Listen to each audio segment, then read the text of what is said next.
រៀងស្រស់ផ្លែចម្លែកល្អដូចទេពអប្សរអើយពីសុគីរូបរាងស្រស់ផ្លែចម្លែកល្អដូចទេពអប្សរអើយពីសុគីថាតើនាងមកពីឋានណាហានខ្លាលេងស្រះឥតអនុញ្ញាត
ជា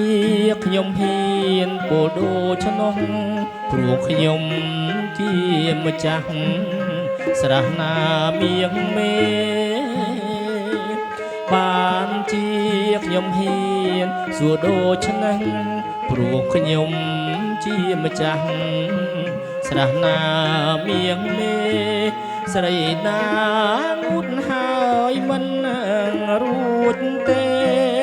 ត្រូវប្រគល់ក្តីស្នេហ៍កិច្ចមិន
ខ្ញុំមិនដែលស្គាល់ទេពធីតាមិនដេចហ៊ានពោលថា